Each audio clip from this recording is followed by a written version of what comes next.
Prologue. "What are you working on there, son?" the king asked as he entered the room. Amon Shaw wordlessly raised the intricate mask that was absorbing his entire attention. The mask was one of those worn by the actors in the temple plays. The king frowned. "If you spent half as much time studying statecraft as you do these silly plays your mother has sucked you into, you'd become as famous as Al-Algar, who reigned for thousands of years." "It's the Festival of the Healing Waters tonight," Amon replied. "Everything has to be perfect." He set the mask carefully down on the table and went back to cleaning away the imperceptible bits of dust between the seed pearls and shells that decorated it. He clicked his tongue when he saw that a seed pearl was missing and went to a shelf to find a replacement. The king was growing more and more impatient the longer that Amon continued to ignore him in order to work on the mask. He turned to the hulking bodyguard who stood impassively to one side of Amon's work table. "Is he as attentive to his spear practice as he is to this foolishness?" he demanded. "No," the bodyguard replied laconically. "No," the king repeated. He sighed deeply. "Amon Shaw, what is going to become of you the first time you're required to lead men into battle? What will happen to the kingdom if you can't fight to defend it?" "Balashi can lead the fight," Amon replied, with a dismissive wave of his hand toward his bodyguard. "Didn't you hire him because of his skill with weapons?" "For all of his skill, Balashi is not the king. When men go into battle, it's critical that they're led by their king. If the people believe that their king is weak, or even worse, cowardly, they will be dubious and fearful, and their hearts will fail them at the critical moment." "Don't they also need to know that their god is with them?" Amon asked. "Haven't you told me 60 times that the king must live an impeccable life so that he can always be certain that he can count upon Enki to protect him and his city? How can I know that Enki will favor me if I don't pay the proper respect during his festival?" The king frowned again. He should have known better than to try to reason with the boy. If there was one thing that his son knew well, it was how to twist an argument so that it always seemed that logic and reason were on his side. "The point is that you've been neglecting the greater part of your duties. I want you to accompany Eridu when he goes to collect the taxes from the olive growers today. See if you can't learn a bit about olive horticulture while you're at it." "Not Eridu," Amon objected. "He smells weird, and he's nothing but a fawning suck-up. He acts as if he thinks I'm going to grant him some special favor once I'm king. He's forever asking me if I'm not too hot or too cold or not too thirsty." "Eridu does his job well, and can teach you much about keeping the treasury full. A king who doesn't understand where his money comes from is certain to be a spendthrift and wastrel, and bring his kingdom to ruin. 1/10 of our annual revenue comes from the taxes on the olive orchards. If you are to be king, you'd best understand a lot more about growing olives than you do now." "Only if Warid Kubi comes along," Amon insisted. "He probably knows 60 times more about olives than Eridu does, and he's better at explaining things anyway." "Fine," Amon's father agreed. "But mind you, pay attention to what Warid Kubi teaches you. I'm going to quiz you about it afterwards." "I will," Amon insisted unconvincingly, as he turned back to what he had been doing. "And I want you to practice with the spear for at least 2 hours today," his father called over his shoulder as he was leaving the room. "Not 2 hours," Amon shot back.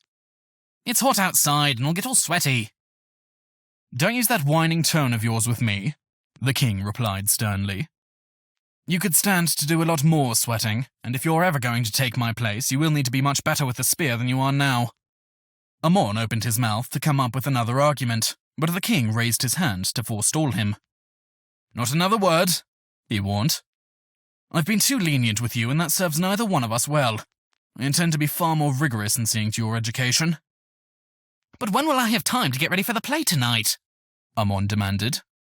"I'll be playing the part of a Simud, and I need to practice my lines." "You won't be going to the play tonight," the king said firmly. "What?" Amon demanded in consternation. "Of course I will be going to the play. Didn't you hear me? I'm playing a Simud." "I know how important the temple plays are to you," the king began in a troubled voice. "But even piety to the gods sometimes has to take second place to prudence. I haven't involved you in the politics of our kingdom as much as I should have, given your age, so there are some things you don't understand." "Things that I don't understand?" Amon echoed, his voice rising angrily. "You know that I can't miss a festival. You know that, so why would you even suggest it?" Against my better judgment, your mother chose to indulge your childish fears rather than force you to face them like a man. But now that you are a man, I don't intend to continue to allow you to. How can it be a childish fear when most of humanity was wiped off the face of the earth for ignoring the demands of the gods? Amon demanded. If we don't remain in Enki's good graces, then we could all die in a flood. It isn't healthy the way you obsess about those old stories, the king replied. Why not? His son asked. Isn't it precisely because mankind wasn't attentive enough to the will of the gods that Enlil decided to wipe them all out? We aren't meant to take those old stories so literally, the king said tiredly. Aren't we?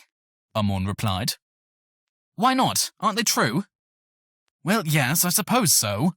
The king trailed off and looked beseechingly at his son's bodyguard, silently asking for a bit of help. Amon sure, Balashi intoned in his deep voice. What is it that you're concerned about? That if I don't attend the festival and participate in the temple play, then Enki will be angry with me, Amon explained. Have you not been scrupulous in your attention to the sacrifices and prayers that are required of you? Balashi asked. Of course, Amon said. And did the priests not tell you themselves that the sacrifices and prayers alone are sufficient to keep you in Enki's good graces? Balashi continued. They just said that because they think I'm too obsessive in my worship. Who would know better than the priests of Enki what's pleasing to him? Balashi asked. Do you pretend to know more than they about what Enki wants or does not want? Amon frowned and tried to think of a response. The king smiled and nodded to the bodyguard. It is decided. You'll remain home tonight. Balashi, see that he does not flaunt my will and sneak off into the temple. The king turned and strode from the room, before Amon could argue with him. Why are you always taking his side against me? Amon demanded sulkily of Balashi, after his father had gone. Because he is your father, and it is the duty of every son to obey the will of his father. But you're my bodyguard, Amon insisted. For that very reason it is my duty to contradict you, Balashi said firmly. You're too young and headstrong to be given free rein. As your father is coming to realize, it's not healthy for you to get your own way too often. Is this your doing? Amon asked suspiciously. Have you been whispering in my father's ear that I need to learn to be more responsible and learn the lessons of statecraft? This last he said in a deeper voice that was a fair imitation of his father.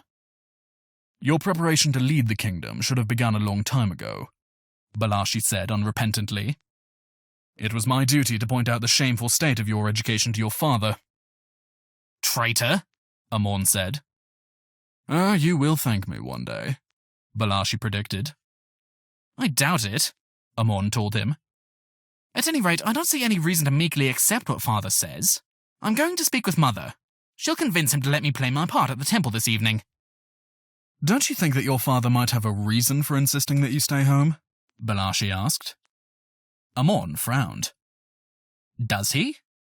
He turned to peer intently at Balashi. What do you know of the matter? I know that while you seem to think that you live in a world of perfect security, those of us who are charged with your safety understand things differently. If you paid any attention to what happens around you, you might begin to realize that something dangerous is afoot. I pay attention, Amon insisted. He rubbed his chin thoughtfully. Are you referring to the visitors from Uruk? Or that scribe from Ur? What do they have to do with this?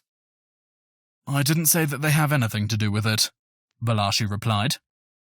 Then does it have something to do with those men from Lagash? I don't know, Balashi said. But think, when was the last time so many visitors came to the palace of Eridu from so many different places? There's been a continual stream of strangers from near and far for months now. What does it mean? Nothing good, Balashi answered dolefully. And, for all of his badgering, Amon could get him to say nothing more on the matter.